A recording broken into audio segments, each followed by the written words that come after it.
Welcome all to another episode of your favorite podcast, Targo.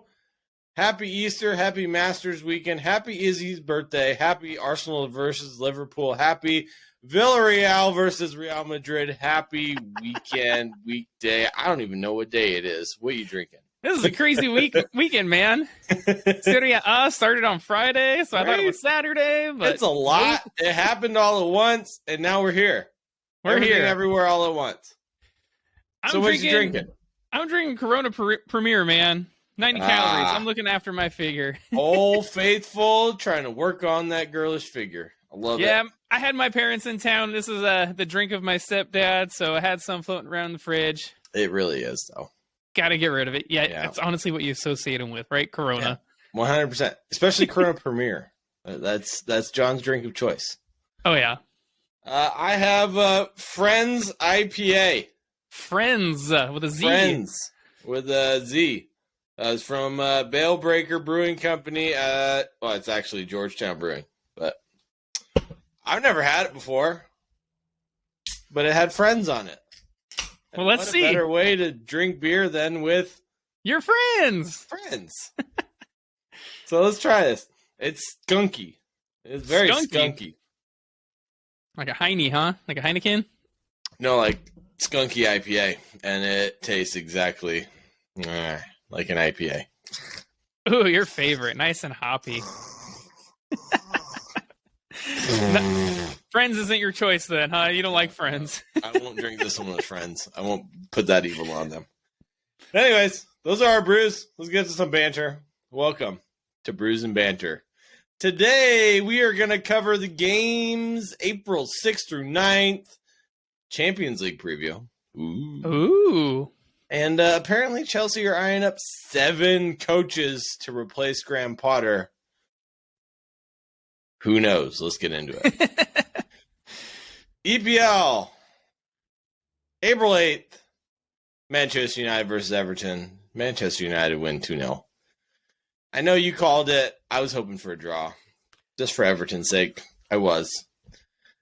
Yeah, didn't happen. Man United got the win. It's at Old Trafford, man. Hard to bet against them there. It really against is. the struggling Everton team. Yeah. McTominay with the first one. 36 minutes in. It was the pressure piling up, and finally the ball went in the net. McTominay happened to be the scorer. Yeah, I mean, Pickford, he made a bunch of good saves in this game. But he also made a couple of really bad mistakes, but meh. Good for him. Yeah, I mean, for the most part, he did really well. I would say his saves outweighed those mistakes.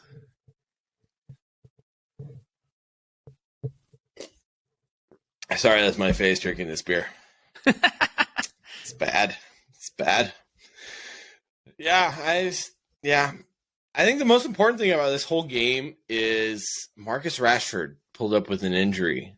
Yeah. Looked to be a groin injury, which is even worse. Like, because you can't really recover from that very fast. That's not days. That's more weeks recovery time. He could be out for a month. What does this mean for United's top 4 hopes? I feel like they would be nowhere near where they're at right now if it wasn't for Casemiro and Rashford. Oh, 100%, man. Rashford's their scoring threat. I mean, if he doesn't score, who does? It surely isn't Anthony. McTominay apparently today. McTominay's on a streak. How long can he keep that going? His streak for Jadon Sancho's somewhere around the first team, but he's not there. I just don't know. I think they could struggle without him, man. I think so offensively. Too. If I'm Tottenham, I'm running for the hills on this one. I'm going Thinking for you it. Can catch him? I think they could if it's a long time out injury. He might be out maybe a month. We'll see. I don't know. That's huge. That's like almost the rest of the season, man. Just about. Yeah. Very important. Anyways, Jordan Pickford, huge in this game. United, 29 shots, 11 on target. Only 2 went in. Yeah. Think of that. 29 shots and only 2 of them went in. It's almost like a hockey game. That's all I got. There you go.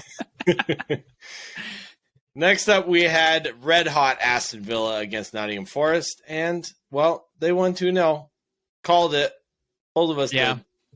Bertrand Traore with another one. It was such bad defending by Forest. Oh, I don't know what John Joe Shelby was doing, man. It looked like he's trying to pass it to someone and just hit it with his purse. Goes right back to Bertrand Traore, who just slots it home. He says, "Thank you." Yep. Here we go again. And then Ollie Watkins continues his hot streak, scoring again in extra time. Dude, he is in some good form right now, Ollie Watkins. It's perfect time for Villa. I mean, they jump all the way up to 6th place with this win. That's wild, man. Unai Emery has done amazing things. I feel like it was maybe like a week, maybe 2 ago. We were like, oh, yeah, they jumped above Chelsea to the top half of the table. Now they're in 6th place. Right? It was like, oh, they went from 11th to 10th above Chelsea, and now, bam, all the way up to 6th. Bam. Couldn't have said it better myself. Bam. That just launched them up the table. All right. Well, speaking of top half of the table affecting. But before we go on, Nottingham Forest, man, that drops them down to 18th. They're in the relegation zone now. So that hurts them. Now, it was 4 or 5 teams on 27 points, and now it's only 2, and Nottingham Forest have 10-goal worse goal differential than Everton, even with the 17th now, yeah. So it's big news. Forest looked like they were home free, and now they're in the drop zone. Honestly, man, picking that bottom, however many teams it was, what is it, like 8 teams? Yeah. 9 teams. I mean, almost have a better chance of 20th. Almost have a 20th better looks chance like a lock. Yeah. But everything else. Like I was gonna say, you almost have a better chance of picking lottery numbers than picking which team's gonna go down. Because man, it changes every week. Second I pick you pick the bottom 3, you better go buy a lottery ticket. I swear to God. Yeah. Yeah. If either one of us get it right, please. Yeah, we'll see. We probably won't. Yeah, no. At this point, the man, way it's going, so much. I feel like it'll go down to the last game, and that's how we always wanted it. So, who knows? Next up, we had Brentford against Newcastle. This would affect top 4 hopes for one of these teams, and the other one, well, cementing their place in the top 4. Newcastle winning 2-1. You picked a draw. I picked a Newcastle win. It could have gone either way, honestly. It was a pretty tight game.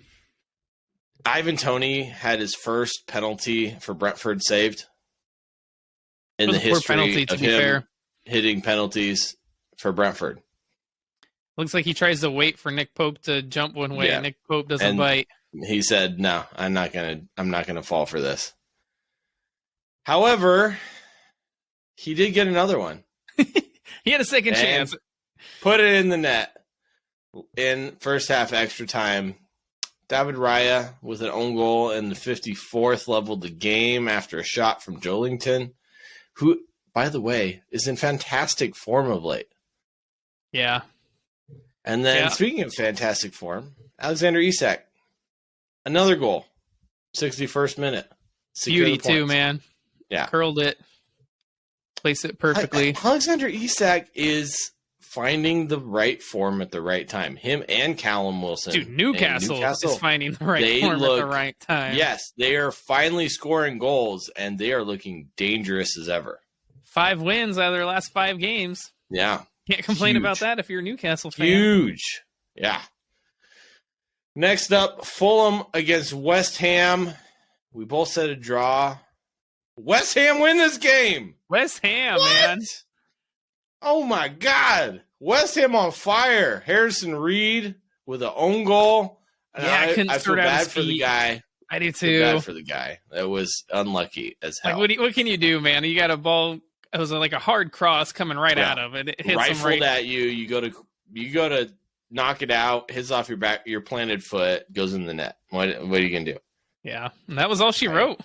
Yeah, takes a little bit of pressure off David Moyes. It was jump up the table. It was actually a very ugly game. I'll be honest with you. Yeah, 100%. Yeah. And not a fun one to watch. West Ham squeaking away with the 3 points. It's huge for them. Puts them up to 14th, 3 points clear of the drop zone. They're picking up points when they need it. David Moyes. We'll see, because, last week they got thumped by Newcastle. Or midweek they got thumped by Newcastle. Midweek, yeah. So you never know which West Ham, man. They could get thumped or they could squeak out a 1-0 win. Well, their next game, Europa Conference League or European Conference League, and then they play Arsenal on Sunday. So it's a good thing they got a win there. Yeah, they needed those points. Next up, Leicester City against Bournemouth. Both teams needing 3 points. This is a big 6-pointer, and Bournemouth pulled it out. They did. You picked Leicester. I picked a draw. Nobody picked Bournemouth, and Bournemouth won this one ultimately. Yeah, it was off a poor mistake from James Maddison, man. It was so bad. It was so bad. So bad. No pace on the ball. James Maddison just plays it back into the box nonchalantly, and guess who's standing? Literally right there. I don't even know if it was to the box or was it to a defender. Who was he passing it to? I don't. It was bad. If you're passing it to the goalie, you at least put some pace on it. And it was slow and looked like... I don't even think it would have made it to the box. Yeah, it looked like he saw Philip Billing and said, "Here, take the ball. I don't want it. You're fine. What can you do that I can't?" Score. And Philip Billing said, "Well, I can put it in the net if that works for you." And that's all she wrote. Oh, Leicester, dude, that's a terrible loss for them, though. They're cemented 19th place on 25 points. Yeah. They're 4 3 points from being clear. Yeah, that was bad. Not looking good for Leicester City. And they still have no coach. No, they don't. So, news coming out before this game, Jesse Marsch in negotiations to become head coach of Leicester City. We'll see what he can do. Nothing's official yet. They're trying to hammer it out. Either way, I feel like they need a head coach now, no matter who it is. Oh, dude, their form is terrible. In their last 5 games, they got 4 losses and a draw. Yeah, that's and they're not losing good against teams that they can't lose against. Yep, you're exactly against teams around them, man. Speaking of losing to teams that you can't lose against, Tottenham and Brighton. Tottenham win this one 2-1. We both said Brighton. Controversy. Let's get into the controversy of this game, man. We both said Brighton were going to win. They should have won. They got robbed. This was highway before robbery. The game. Let's start with before the game. Okay. Roberto De Zerbi. What was he doing? What was he so pissed off about? I don't know. It was something in Italian. I couldn't read the lips. Two Italian coaches both got at each other. And Christian Stellini, he just kind of tried to walk away, and De Zerbi just kept going at him. He kept going at him. Anyways, in the 10th minute. Before the game. Yeah, that was before the game. During the game, Heung-min Son scores his 100th goal for Tottenham Hotspur, puts the hosts ahead. 10 minutes in. With a worldie. It's what we expect from him at this point. It is. On his right foot, man, just curling it into that top corner. It was beautiful. Should have been level after Matoma takes a ball off of the chest/shoulder, puts it in the net. VAR calls it back. What? Handball. No. That's what they call it. Hit him in the chest and the shoulder. It's part of the body. It's part of the body that VAR uses to detect offsides. I would call it shoulder. Check.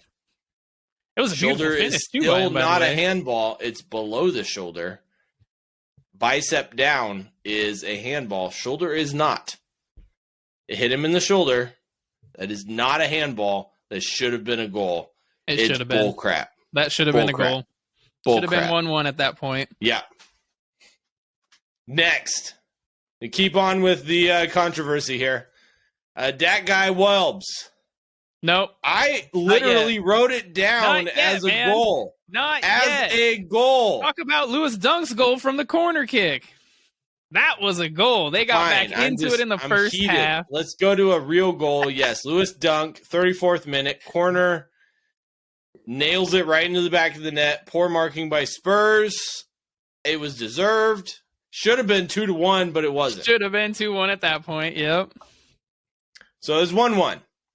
And then we get to Danny Welbeck. Danny Welbeck. I thought it was a goal. I literally wrote it down. You did. I had to erase it, man. I was like, wait, let me explain it. I went back to erase it. You had already fixed it. I thought that he gave Brighton the lead, or so everybody else thought. Apparently, it hit McAllister in the arm. His arms were inside his body. So I've watched that replay probably 10 times now. Same. And it's so hard to tell. Like, did it hit his hand or did it hit his hip? It's hard to tell. I couldn't tell you. Inside his body, he doesn't make a move towards the ball. He tries to get out of the way. I can understand if it does hit his hand and goes in that they should call it a handball. But at the other same time, if after that many replays you can't really tell what it hit, give the advantage to the attacker, man. Same even with the Matoma goal. Like, is that a handball? Is it not a handball? It's so, and it's in that small gray area. Give the advantage to the attacker, man. Isn't that what they 100%. Used to do for offsides? That is what they used to do before VAR. Advantage to the attacker every time. So that, I think, again, I couldn't tell on replay. If it was a handball, good job. If it hit off his hip, poor job. That one's tough for me. Either way, I mean, it was called a goal originally, right? Yeah, it was. So you go with the call on the field. If you're undecided, if you're VAR, you go with the call on the field. That's it. I can tell you whoever was on VAR that day should be fired. Yes, 100%, because it doesn't get any better from here. Nope. We've got a couple more calls to talk about. It's not over yet. Yeah. So after that, Roberto De Zerbi was furious, started going after all of Spurs' bench. The staff, the coaching staff, the players. I don't know. Bust up occurred. Both managers got sent off. It appeared that Stellini was really not involved at all, but his coaching staff was, so he got sent off. That's why I heard he didn't control his coaching staff. That's why he got sent off. Yeah. Which I saw the replay. He walked away. He wasn't doing anything. He was standing in his box. Saw it and walked away. Good for him, but it's your coaching staff. I don't think he should be penalized for that, though. No. The people that got in the fight should get sent off. I agree. Yes, not Stellini, though. However, he's not the assistant coach anymore. He's the head coach. But I feel like we've seen it so many other times where assistant coach will go and mouth off, and he gets the red card, not the head coach. Why this time? They all should have got red cards. I don't know. I feel like he got hard done. No defense for that. I feel like he got hard done. Yeah. Well, I mean, the officiating this game was terrible, so I agree. You agree with me? Okay. Yeah. Harry Kane got the winner in the 79th minute after Matoma gave the ball away. Beautiful finish from Harry Kane. That's what you expect from him. Yeah. Where would Spurs be without him? Against the run of play, he just one shot, one strike, one touch in the back of the net. I will say that, Brighton, man, they play some fun football. I love watching them play. Do. Speaking of them playing fun football, the officiating in this game was awful. Brighton should have had a penalty. Or two. Toma was stomped on by Højbjerg. And, man, I don't know how VAR missed this. I don't know how they missed that one either, man. Like they showed the replay of it from like 5 different angles. It looked exactly the same. And it was studs on the ankle for every single one. I don't get how the VAR didn't tell the ref, go watch a replay of this. I don't get it either. It's like whoever was doing it was a Spurs fan. Like it has been for all the Arsenal games where you're like, how in God's name is this not a penalty or a foul or a goal that should be disallowed? I could keep going. It should be any game. Well, it's not only Arsenal. There's lots of games. There's a game against Crystal Palace where they drew. It's pretty much any London team but Tottenham at this point.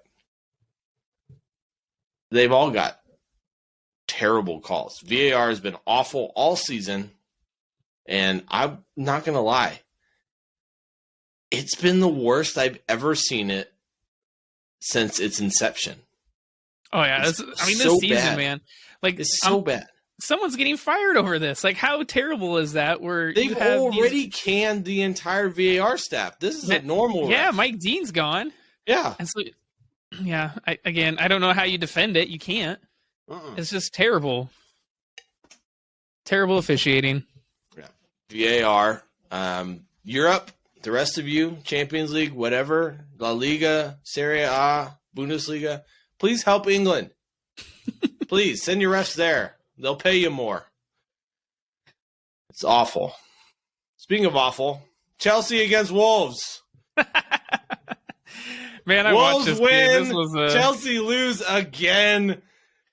Targo, you picked Chelsea. There was no new manager bounce, man. Zero. Wolves off of a whim. You did. Off of a whim. And it took a golazo for me to get it right. Matthias Nunes. What a strike. Worldy, dude. God. That's going to be a goal this season contender. It might be a Puskas contender. Like, that was such a volley with such ferocity. And the thing is it was going to take something like that to beat either of these teams. Yeah. It was a very well defensively played game. Yeah. Where there weren't many chances, there weren't many shots on goal in this game. And it was going to take something like that to break the deadlock. It was going to take a miracle strike for Wolves to win.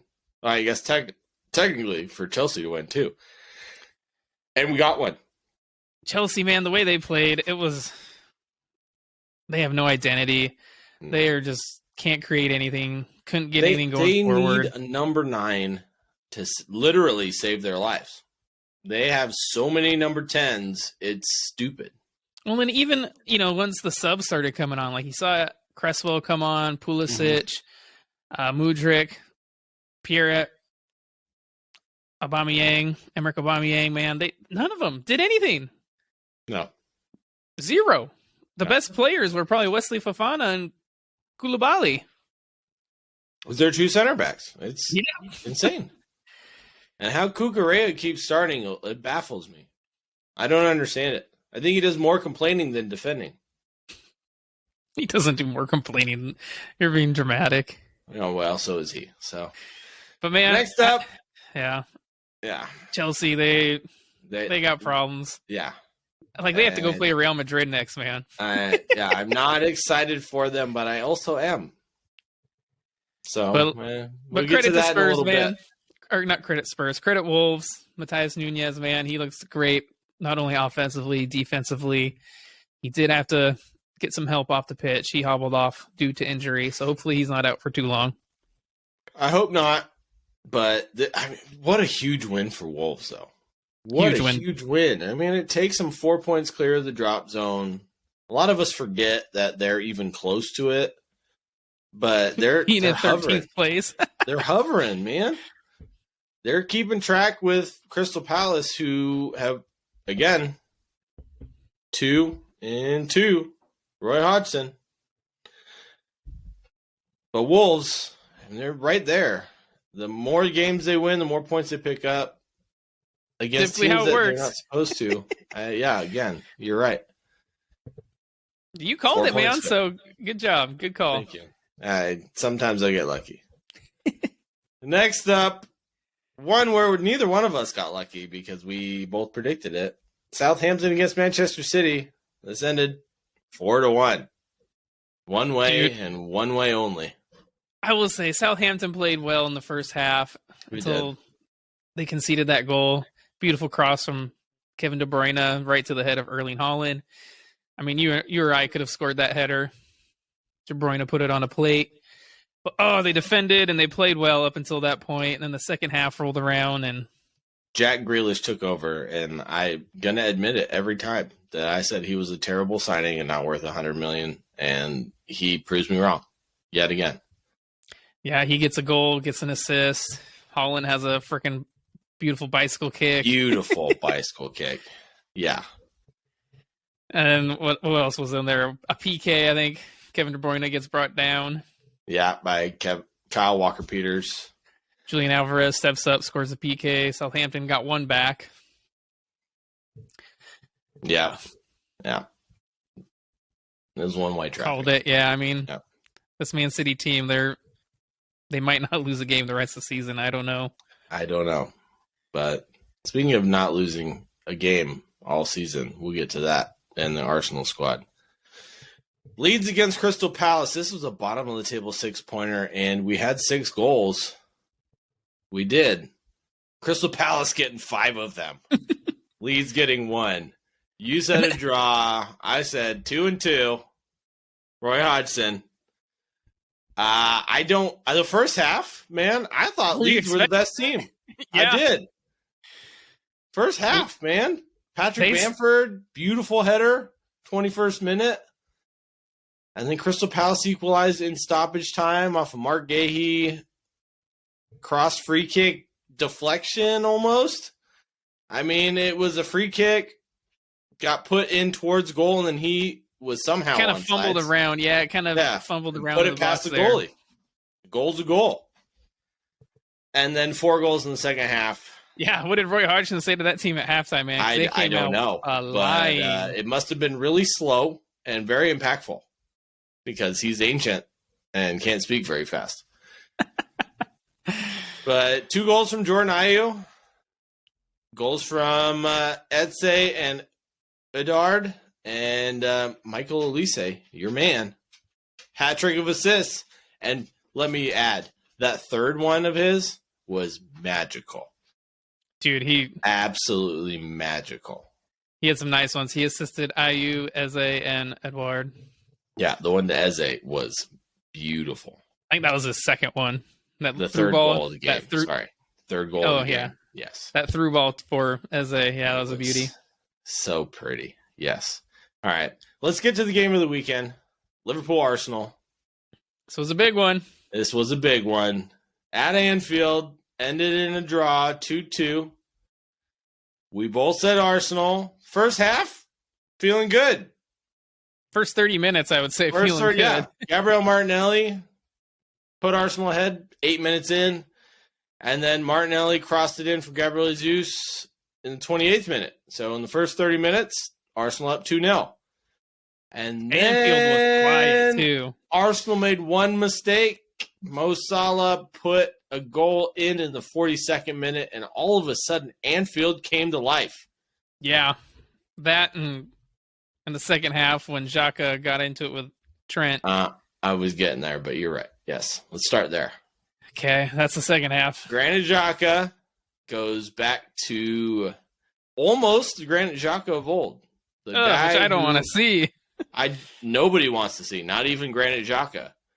But the Granit Xhaka of old comes out where he loses his temper, gets pushed over. I will say it probably was a foul, but ref said play on. And then Alexander-Arnold gets the ball, and Granit Xhaka just flies in. Was lucky to get a yellow. Kind of bodies him just late. Lucky to get a yellow and not a red. Trent doesn't take too kindly to that. Yeah. Comes back, pushes him, and both guys get a yellow. I believe at that point, I think it was the 5th and 6th yellow cards of the game. There was quite a few. And it was surprised there's no reds, if I'm being honest. 11 or 12 in this game. It was feisty. The second half was all Liverpool, though. Oh, dude, they dominated. Roberto Firmino scores against his favorite team. Yet I told again. You. We were white teeth. We were texting when we were watching this game, and as soon as he brought on, who was it, Kivior, took off Odegaard, just the way they were playing, I think there was 20 minutes left or so in the game. Should have put Tierney on and pushed Zinchenko to the middle. The way left him there, and guess that second goal from Liverpool was what coming. Happened? Zinchenko gets megged by Trent Alexander-Arnold, and delightful little chip. He got so close to him. He should have just shepherded him. He was in the corner. Yeah. But then both teams had chances to win it. They did. Liverpool Gabriel the better Martinelli chances. On the break, 2v1, goes to hit it to Bukayo Saka, mishits the pass. Too hard. Allison comes out and collects it, clears it. But Ramsdale, man. I'm getting, Ramsdale. Beautiful saves from Mo Salah. Takes a little pulling deflection Emi off Martinez in the World Cup final. I'm sorry, that man was magical in this game. He had a couple of fantastic saves that I can tell you that save against Konate is going to be save of the month. He did not have any, he should not have saved either one. That one or the one against Mo Salah that was deflected off Gabriel far post. He had no fingertips. He did not deserve to save that, but he did. And the Konate one was off the goal line. And Aaron Ramsdale, cheers to you, my friend. Because that's got to be a save of the month right there, saved your team and probably gave yourselves a chance in the title race. Lose this game and it's City's to win. They get a draw. Arsenal 6 points up. City still have a game in hand. But it's still in Arsenal's hands. Unbeaten in 7. Yeah, this was kind of a roller coaster of emotions, man. Because I'm sure if you had said before the game, you get a point at Anfield, they'd probably take it. But the way the game played out, going 2-0 up, you feel a little defeated after losing that 2-goal lead. But then the way the game ended, you almost feel like, well, I'm glad we came away with a point because Liverpool had chances to win it. Well, yeah, we're texting, and I said, it's okay. And it's 2-2. It's even. There's plenty of time left. Arsenal will get chances. And then you text me, yeah, well, Liverpool is going to get chances too. And they did. It was all Liverpool. Arsenal had one chance. Martinelli misplaced the pass, but everything else was all Liverpool. Yeah. So, hard-fought point. We'll see what it does to the title race. I still think it's a huge point at Anfield. I think it means something. It definitely means something, but Man City have that game in hand. So that could jump them up to 70 points, and then they'll have to play Arsenal. If they beat Arsenal, they'll be tied on 73 points, but they do have a better goal differential. Yeah, so that Arsenal-Man City game is going to be important. Super, super important. And then Arsenal, after that, still have to play Chelsea, Brighton, and Newcastle. It's going to be a tough road. I think they definitely have a harder schedule than that Manchester City game, yes, because of the draw, becomes that much more important. All right. Enough about England. We got all of our voices today. Let's go over to La Liga. La Liga, man. And we had some surprises here, too. We did. On the April 8th, we had Real Madrid against Villarreal. This was at the Bernabeu. Yeah. Villarreal with the upset, winning 3-2. They're on fire, man. The Yellow Submarine does it again. Yeah, woo! we both said it. They would maybe get a draw out of this game, but man, surprise result nonetheless. Samuel Chukwueze, how fantastic did he look for this game? Oh, so good, so good. So it started off. Marco Asensio. It was kind of a funny goal. He kind of plays in Vinny Jr. But a little too hard, and Vinny Jr. couldn't get a real good cross, and it just kind of fumbles back to Asensio, who then can put in a good cross, but he hits it right into poor Pau Torres, and it fumbles into his own goal. Felt bad for the poor guy. But that was in the 16th minute, man. And then this was probably my second favorite goal, the Samuel Chukwueze goal, where he sends Nacho and Courtois, man, for a pint. And it was just a beauty, man. Well, I'll join him. He kind of fakes it like he's going to pass it to the outside and just goes right around him. Sends Courtois the wrong way. It was some great skill. And what a talent he's going to end up being for Chelsea. When they come in for him next in the summer. Uh-huh. But then Vinny Jr., man, he gives Real Madrid the lead again to make it 2-1 in the 48th after some honestly pretty poor defending from Villarreal. Like, I want to say good dribbling from Vinny Jr., but he didn't have to touch the ball. It was more like he kicked it, and the defenders just all missed it. And he was like, oh, okay. Oh, well, the ball's still rolling. That's fine. Yeah. Yeah. And then after coming on as a sub, Jose Luis Morales levels things back up again in the 70th after just coming on. Kind of a ball was bouncing around in the box, and it falls to his feet, and he buries it. But this last goal, how beautiful was this last goal? Man. So good. Chukwueze. 80th minute golazo. Oh, beautiful curling effort, man. Courtois wasn't even close to it. Nah. If I was him, I would have just stood there and watched it and got a better view. The beauty of the shot that it was. It was that magical. It was. That was fantastic. But yeah, they ended up winning. Fantastic result for Villarreal. They're now in 5th place. But Real Madrid, man, they're in 59 points. Atletico Madrid's catching up to them. I feel like they're trying to hand the title to Barcelona. Oh, it already is. As soon as possible. As soon as possible. Yeah. I don't get it. Me neither, man. They beat Barcelona midweek in the Copa del Rey. I will say there wasn't, like, Eder Militao came on off the bench. Luka Modric came off the bench. So, apparently that had an effect.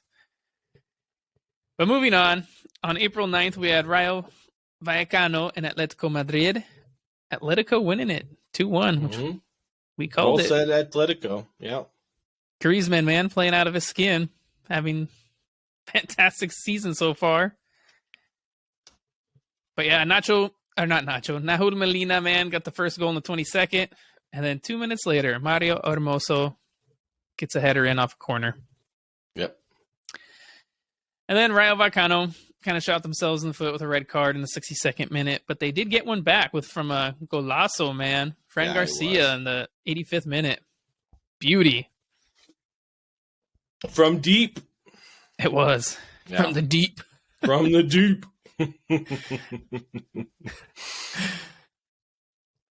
Yeah, I mean, it was all Atletico and Rayo just getting a goal at the end. Made a few chances, but wonder goal. Yeah, there's a lot of chances. I think both teams honestly can add a couple more goals. Yeah, could have been, but all right. Let's go to Bundesliga. On April 8th, we had a bunch of top matches this weekend. Bayer Leverkusen against Eintracht Frankfurt. We both said Leverkusen, and guess what? We got it right. Bayer Leverkusen winning 3-1. Amin Adli put the home side ahead on 10 minutes. Moussa Diaby doubled the lead in the 34th. Djibril Sow gets one back for Frankfurt. And then, was that Sardar Azmoun? Azmoun, yeah. 95th? Yeah. It's a hard read, that name. Yeah. I think he's Iranian, is what he is. Yeah. Anyways, it's a beautiful goal. 95th minute. 3-1, Bayer Leverkusen. Huge win for them. They just keep climbing the table, man. I feel like it was like 3 weeks ago they were down in 9th place. Xabi Alonso's done good things with them. Yeah, this calendar year he has. Before that, it was not so good. I would say they're probably the most informed team in the Bundesliga right now. I agree. They're not very far behind Freiburg, and they're looking like they might catch them. For 5th place, Leipzig is in 4th, and probably are shaking in their boots right now the way they've been playing. Next up, Borussia Dortmund against Union Berlin. Top of the table clash. Union Berlin had a chance to go above Borussia Dortmund, but it wasn't to be. We both said Dortmund would win, and, well, they won 2-1. Daniel Malin tapped in the first goal in 28 minutes. Beautiful cross by Rafael Guerrero. Oh, dude, it was a beauty, yeah. It was a beauty. And when you have a cross that's that good where it's just a tap in afterwards, you know it's been special. Dortmund were the best team in the first half. They were the better team. Kevin Behrens equalized for Union in the 61st minute. I mean, it was a long ball. Long ball up to the forward. He kind of headed it down. Couple passes back and forth. Finish. Yeah. Mm-hmm. And then teenager Yusuf Mokuko, winner in the 79th. Marco Reus played through ball. Defense, it almost seemed like they fell asleep. They did. Completely fell asleep. They were like, because the ball wasn't meant for Moukoko, and so they were kind of all stopped, and he didn't stop Moukoko and ran onto the ball, rounded the goalie, and there you go. Poof, puts it away. There goes the win. 3 points. Borussia Dortmund, huge win for them. Keeps them in pace with, guess what? Freiburg against Bayern Munich, Volume 2. Freiburg winning in the cup midweek. Bayern Munich winning this one 1-0. This was much closer than I thought it would be. I was thinking the same thing. It was super tense. We both said Bayern Munich, but Matthias de Ligt put the away side ahead on 51st minute, and it was a golazo, man, from deep, from the deep. From the deep. Yeah. De Ligt has been a fantastic signing for them all season, and he does it yet again, and he's been a decent goal scorer for them this season. Third goal this season, man, and that ball, it went every which way. Left, went right. Knuckler from the deep. Yeah. They get revenge on their game in the DFB Pokal midweek, where Freiburg beat them for the first time at the Allianz Arena. Freiburg had chances in this one, but Bayern were easily the better team. One thing I learned in this game, man, is Leroy Sané needs to finish on his practice his finishing. Yeah. Yeah. I assume that's why Manchester City let him go. Just saying. he had some chances and just cannot put the ball in the back of the net. No.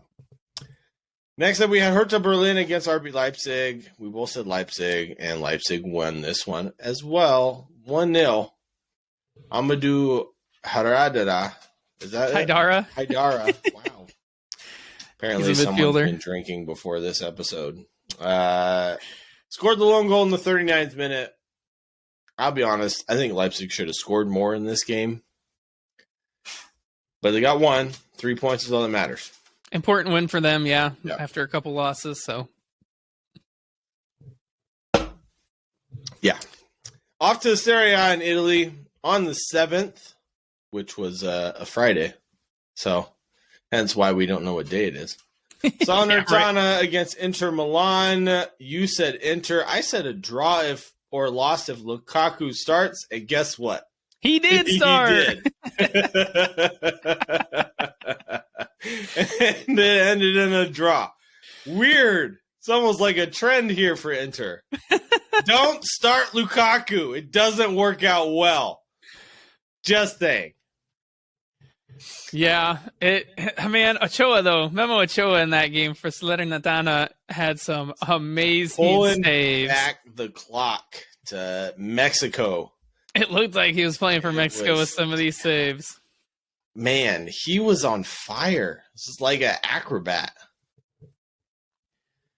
But yeah, Inter Milan, man, they scored early. 6-minute Robin Gosens gets a lovely finish. And then Antonio Candreva, former Milan player, gets the equalizer in the 90th.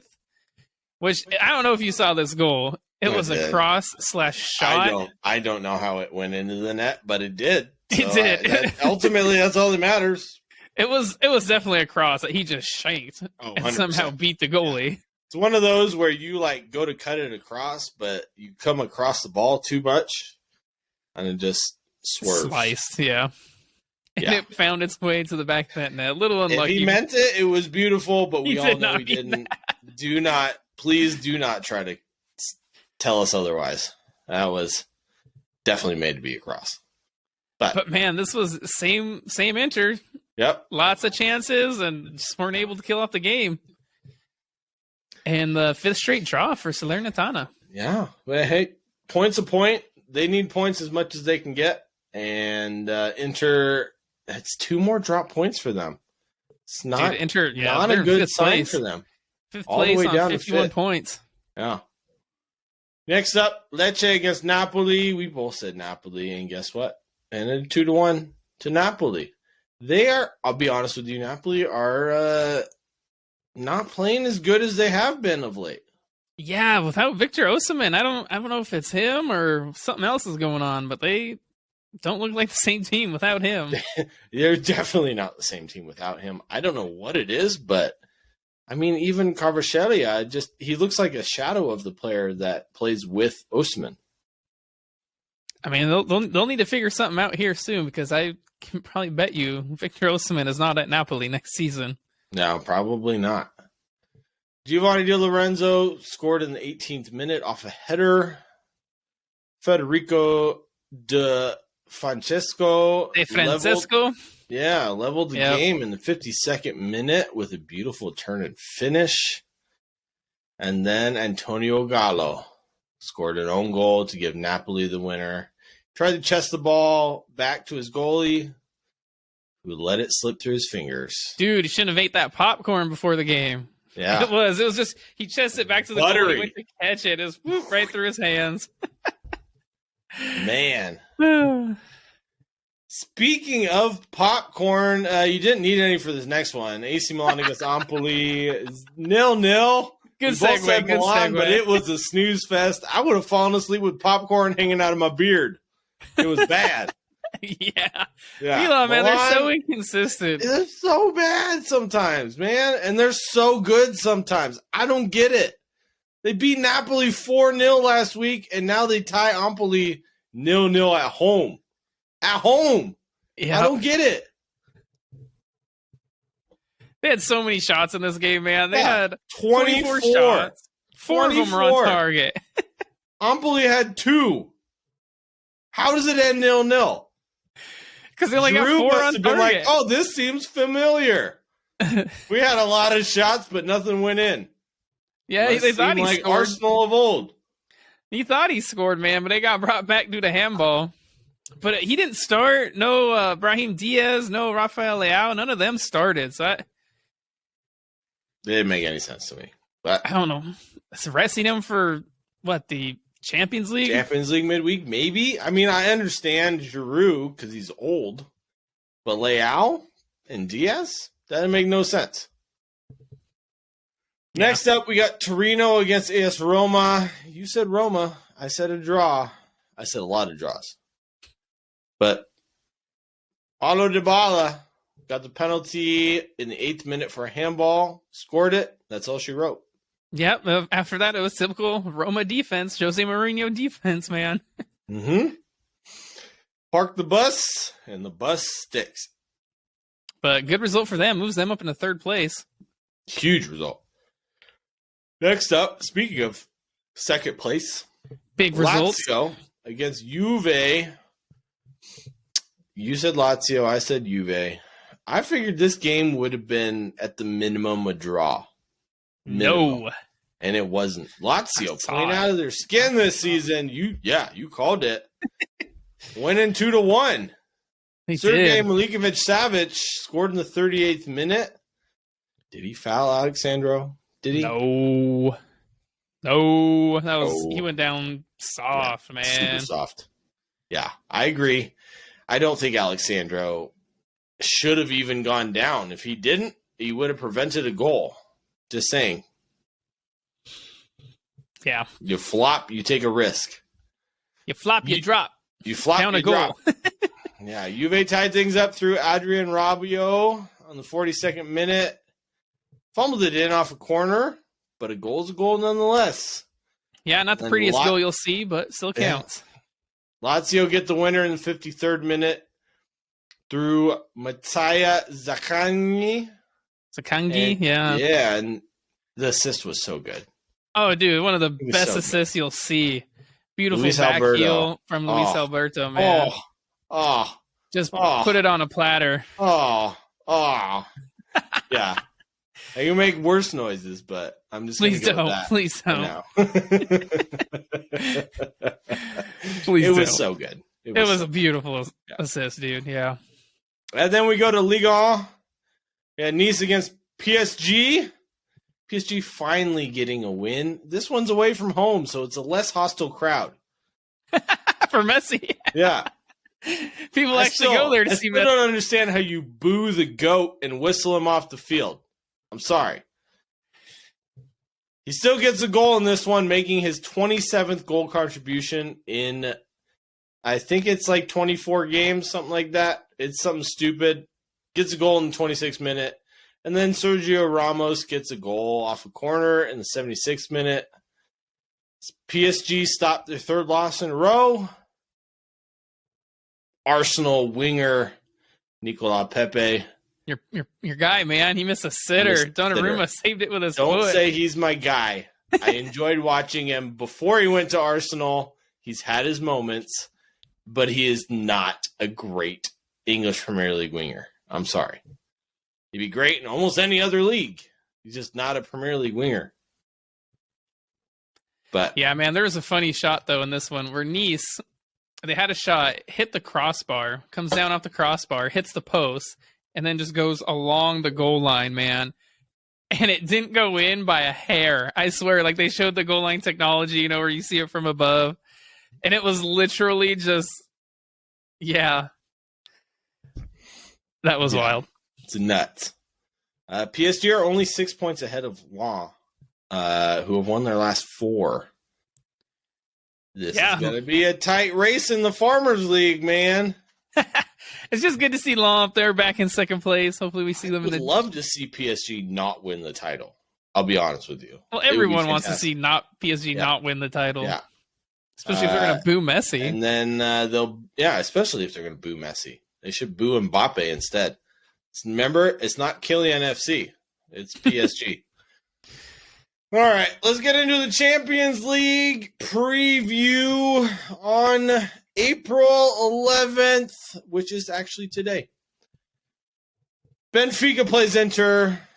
If I remember correctly, we both picked Benfica to win this one, especially since I was going to say, man, we've already made our predictions for this, so you guys can check out those later episodes. We'll do a quick preview here for this one. Plug here. So, yeah, make sure you check out our previous shows. Also, don't forget to check out the TikTok, Instagram, Facebook, YouTube, Redbubble. Get the merch. Redbubble. Yeah, I got some stickers, and they've been a hit. They're fantastic. So, if you get the stickers by the next episode, don't be surprised if they show up on here. But yeah, we have Benfica, Inter. We both called Inter. Honestly, the big game of this tie. We both called Benfica, not Inter. Or Benfica, pardon me, yeah. Yeah, don't want to get that wrong. Benfica at home, I think this one ends maybe a 2-0. I was thinking, 2-0. Maybe even 3 if Lukaku starts.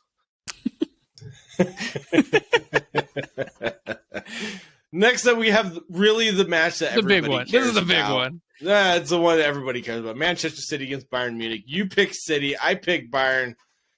This is going to be a good one. This is at the Etihad. So it's going to be so good. Do you think Bayern are going to win at the Etihad? The way Bayern's been playing, I know I picked them to win, but, man, they play the way they have been. The way that Manchester City's been playing. No, I don't. I hope Bayern Munich plays the way they've been playing in the Champions League, not in the league, because it's going to be a different story than what I predicted. I think this will be maybe a 1-1 draw, maybe a 2-2, maybe a 2-0, 3-0. Could be that too, but not for Bayern Munich. So I'm hoping for a draw. On the 12th, we got AC Milan against Napoli. What AC Milan team is going to show up for this? Is Victor Osimhen going to play too? I don't know. If a bad AC Milan team plays and Victor Osimhen doesn't play, this could be a very boring game. Well, the last one wasn't last week or midweek. Yeah. 4-0. Milan played great. They played the way they did earlier. I don't know. I don't know. We didn't pick Milan, so Napoli. No, pick Napoli. It's all going to depend on if Victor Osimhen is healthy, though. It's going to be a huge boost for them, or not. Next up, Real Madrid against Chelsea. Did Chelsea stand any Chelsea chance? Suck. I mean, don't get me wrong. Real Madrid lost on the weekend, but it's still Real Madrid, and they're in the Champions League. And if Chelsea play the way they've been playing, especially going to the Bernabeu, man. Super Frank Lampard, man. He better be hoping for a draw. The last time that Frank Lampard beat Carlo Ancelotti was coaching for Chelsea, and Lampard was coaching for Everton. And Frank Lampard hasn't won. I think you have that backwards. I think Lampard would have been at Chelsea and Ancelotti would have been at Everton. You're right. Either way. Teams, anyways. And now they play each other again. So is it going to be 2 for 2 for Frank Lampard? Probably I don't not. think so, no, but he seems.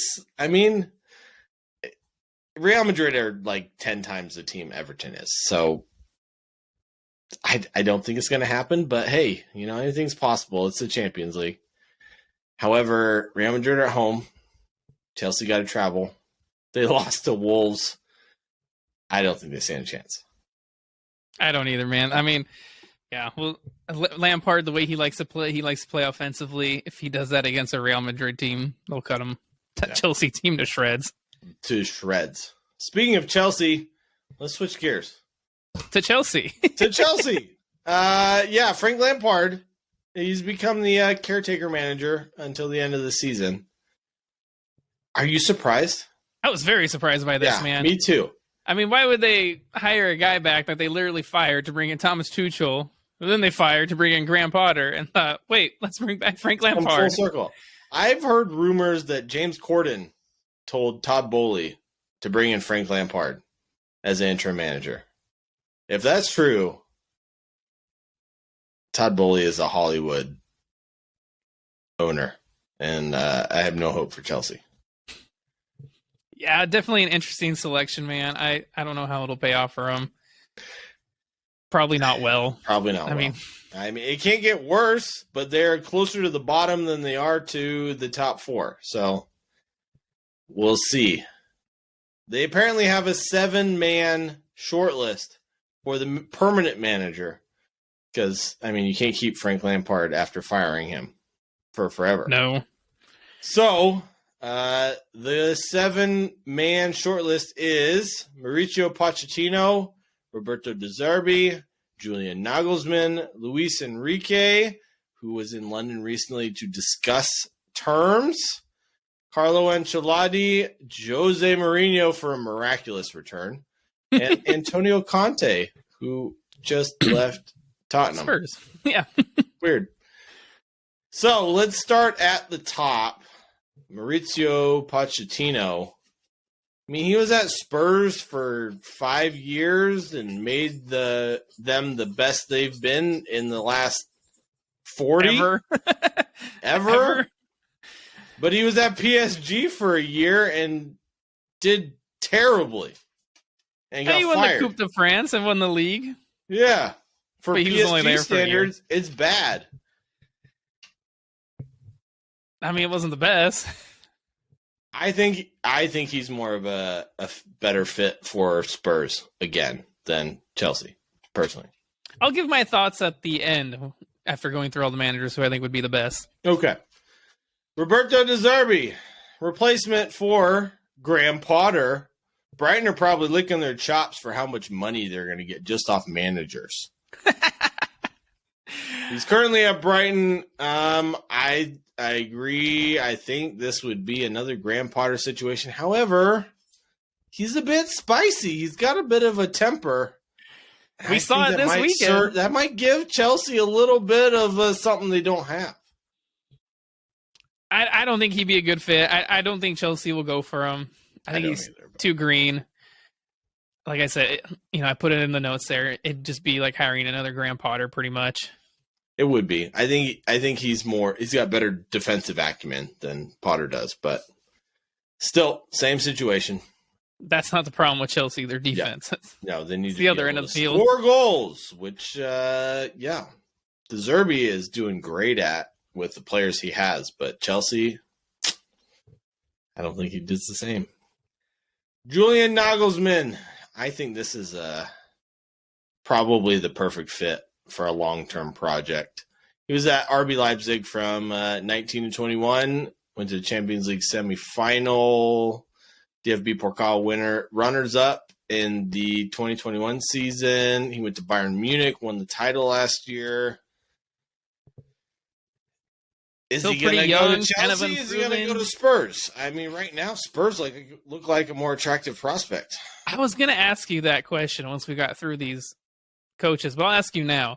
Looking at this Chelsea project, do you think any of these managers want to go there? No, I don't.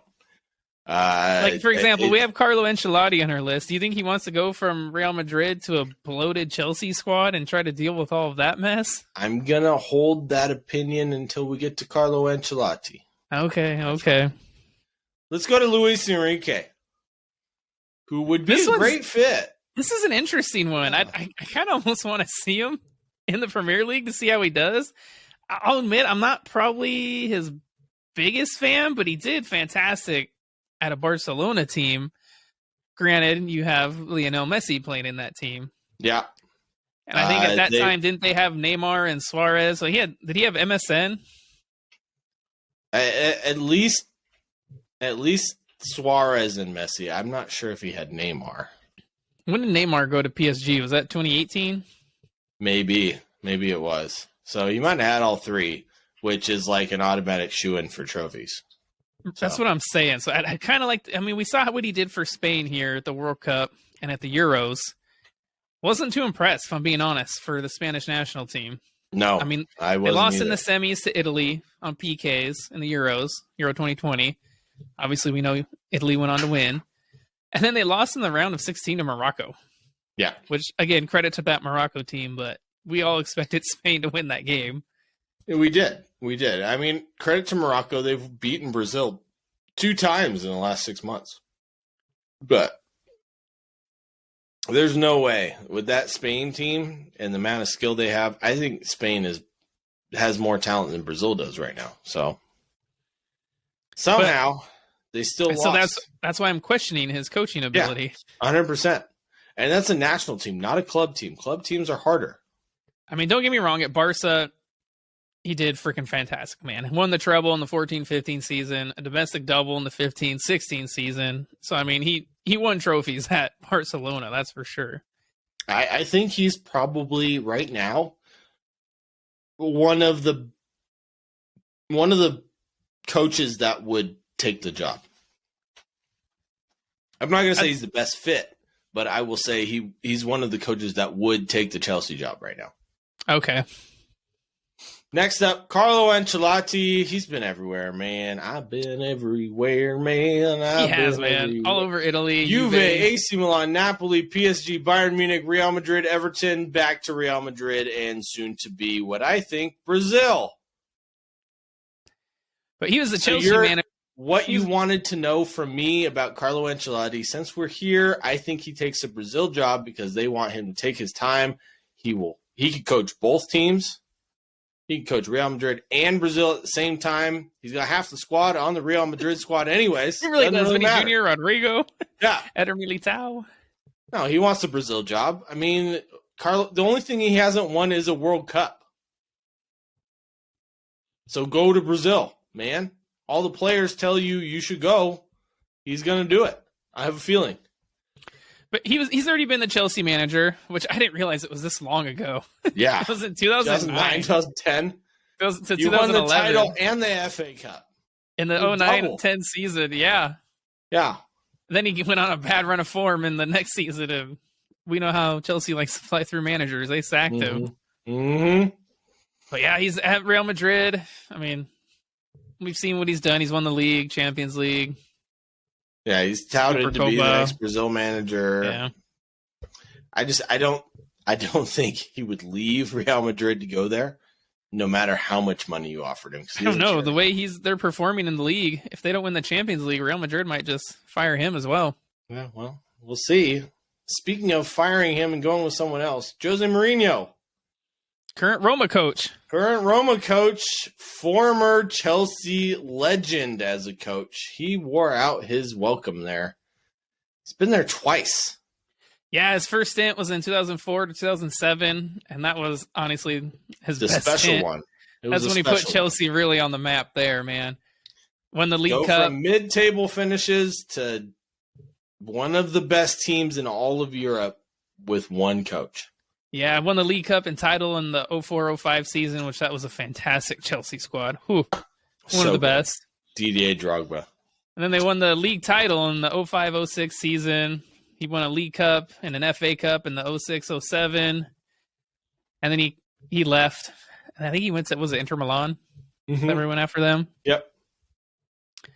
But then he came back to Chelsea in 2013 and 15, where he won another league title and League Cup in the 14-15 season. And then in the 2015-16 season, man, they lost 9 out of their first 16 matches, and he was fired. Goodbye. You are the weakest link. Goodbye. You are the weakest link. Goodbye. Yeah, but he also went to Manchester United and Spurs, got fired from both, and he still says his best achievement in his entire career was finishing second for that Man United team. That Manchester United team, and I don't disagree with him. I'm sorry. He is an amazing coach. He's got questionable tactics, and I feel like Spurs fans, after what they've had, I feel like Chelsea are like, no, I don't. Yeah, that's what I was wondering. I don't want that type of football right now. And then after going to rivals, would they want him back? No. I mean, it's Mourinho, right? Like, it comes with the stigma of being Mourinho. You're going to get him for a couple of years, and he's going to wear out his welcome. I don't think he does. I mean, he said it's going to be hard to turn down Chelsea, but I don't see it. I mean, he's not doing terrible with Roma. They're sitting third. Last year, he won them that Conference Cup. Yeah, European Conference League, and he's the first manager to ever win all 3. Yep. Or win 3 straight finals in all competitions. I don't know. Either way. I feel like it's the home away from home for him, but a third stint, I don't see it either. Doesn't sit well. We could spend time with Antonio Conte. We could. He was at Chelsea from 2016, 2018, won title and FA Cup, finished 5th in the league, and then was sacked. I don't see this one at all. Yeah. At all. I think he wants to coach in Italy, and that's it. Hands down. So I guess let's go through. I'll give you my choices I think would be the best fit.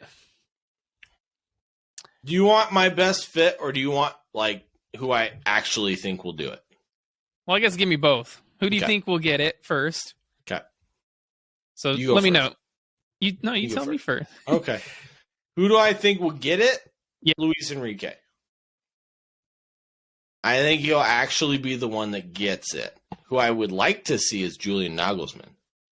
I think with the squad they have and the amount of young talent with a young manager and some time, they could be so good. But I don't think Nagelsmann wants that. They have to pay out Nagelsmann's contract at Bayern to be able to hire him. I don't think they want to pay that after paying Graham Potter and his contract. $6 million or whatever, 75 million total. Yeah. Is that what it was? Stupid paying money. Brighton, paying 15 to Brighton and 60 to Graham Potter, who, if I was him, I'd be like, I'm good. I don't need to coach again for the rest of my life. I'm going to be a pundit now. That's good. Get some age back in my eyes. He gained about 30 years in 7 months. Yeah. All right. So my thoughts on it is I don't think Julian Nagelsmann would be a good fit at Chelsea. I think he'd be better at Spurs, if I'm being honest. No, I agree. I would love to see Nagelsmann at Chelsea, but I don't think he's a good fit compared to Spurs. I think he'd be a good fit to Spurs. The manager I'd like to see go to Chelsea is Mauricio Pochettino. I think he'd be fun to see at Chelsea. You know, he did good things with Spurs, who, let's be honest, are Spursy and to Spurs things up. Yeah. Imagine if he has a Chelsea team to do that with. Go to a team with money and that have actually won trophies in the last 30 years. And not necessarily as big at egos as like at PSG. Yeah. Somewhere in the middle. Test his metal. And so I'd like to see Pochettino go to Chelsea. I can see it. I would love to see De Zerbi stay at Brighton for like another 5 years. So I pray they don't go after him. I don't think they will. I think I've seen some stuff and then come Mourinho, out that they won't. Conte, and Ancelotti, I think they stand no chance of going. They don't want that project, I don't think. Literally between Luis Enrique, Julian Nagelsmann, and Mauricio Pochettino. I think you're onto something with Nagelsmann and Spurs. That's an interesting prospect. And like, if you're Nagelsmann, you look at these teams, I would prefer to go to Spurs over Chelsea right now. Well, yeah. Do I want a team that's in the bottom half of the table, or do I want a team that's got potential to get the Champions League? Duh. I mean, and at Chelsea, man, you're going to have so much work just trying to figure out which players you want to keep, which ones you want to sell. Mm-hmm. I mean, obviously, there's going to be some that you can't sell because they're on 8-year contracts. Oh, not to mention the price tags that go along with them. Yep. So they got a lot of work. Whoever is going to be this next Chelsea boss has a lot of work. You said you think it's going to be Luis Enrique. I agree. I think it will be as well. I do think that'll be an interesting one. I am curious to see how that works out if he does come to Chelsea. I think honestly, I think he would be my second choice pick behind Mauricio Pochettino. Yeah. So I'm curious to see how things work out for Chelsea. We'll see who they get and how things shake up here the next season. Yeah. Should be interesting. Should be a good one. But that's all we have for today's episode. Don't forget to check out our Facebook, guys, TikTok, Instagram. We've been giving some live reactions to some of these games on our TikToks and Instagram. Even shouting out some of our favorite breweries and beers. So if you enjoy those things as well, make sure to check them out. Don't forget Brews and Banter. So. Brews and Banter, that's right. Don't forget to check out the Redbubble, get the merch. We appreciate that. It helps us keep doing this. That's all I got, man. You guys get some pretty sweet merch. Yeah. Duh. Duh. But on that note, we love you guys. Thank you so much. Cheers. Cheers.